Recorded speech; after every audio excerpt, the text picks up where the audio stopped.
নদী শুকিয়ে গেলেও তার একটা চিহ্ন রেখে যায়। ব্রাজিল 24 বছর আগে বিশ্বকাপ জিতলেও সেই লিগ্যাসিটা এখনো ধরে রেখেছে। অল টাইম র্যাঙ্কিংয়ে সেলেসাওরা এখন শীর্ষে। বিশ্বকাপ ইতিহাস ঐতিহ্যে ব্রাজিলের ধারে কাছেও কেউ নাই। তবে প্রশ্ন, আর্জেন্টিনা কোথায়? 114 ম্যাচ খেলে 76টা জয়, 19 হারের সাথে 19টাই ড্র, পয়েন্ট 247। ব্রাজিল বিশ্বকাপ জয়ে যেমন টপে, তেমনি ম্যাচ জয় পরাজয়ের হিসেবেও ওরাই সেরা। সেখানে গেল 12 বছরে 2 বার ফাইনাল খেলা আর্জেন্টিনা নাই ব্রাজিলের আশেপাশে।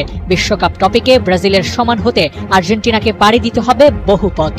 3 বার বিশ্বকাপ জেতা আর্জেন্টিনা ম্যাচ খেলেছে 88টি, জয় 47, হার 24, ড্র 17টি। হারের সংখ্যায় ব্রাজিল ড্রর সাথে ব্যালেন্স করে নিলেও আর্জেন্টিনা সেটা পারেনি। ওদের হার ছাপিয়ে গেছে ড্রকেও, আর এতেই অল টাইম র্যাঙ্কিংয়ে পয়েন্ট তোলায় পিছিয়ে পড়েছে ডিফেন্ডিং চ্যাম্পিয়নরা। মূলত বিশ্বকাপের অল টাইম র্যাঙ্কিংয়ের হিসেবটাই হয় ম্যাচ জয়, হার, গোল ব্যবধান আর ড্রর হিসেবে। সেখানে ব্রাজিলকে টেক্কা দিতে পারেনি কোনো দল। 2 যুগ ধরে হেক্সা মিশনে নামা ব্রাজিল বারবার হতাশ করেছে সমর্থকদের, কিন্তু এবার ওরা নেমেছে আটঘাট বেঁধে। যে করেই হোক 5-এর ফাড়াটা কাটতে হবে, আর সে লক্ষ্যে আঞ্চলত্তি ভেবে চিনতে পা বাড়াচ্ছেন। কিন্তু স্পেন, ফ্রান্স, আর্জেন্টিনার মতো হেভিওয়েট দলগুলোকে রেসে হারিয়ে শিরোপা জেতার লড়াইয়ে কতটুকু আগাতে পারবে, সেই প্রশ্ন তো থেকেই যায়। ইনজুরির কারণে দলে নেই একাধিক তারকা, ব্যাকফুটেড হওয়ার জন্য তো এতটুকুই যথেষ্ট।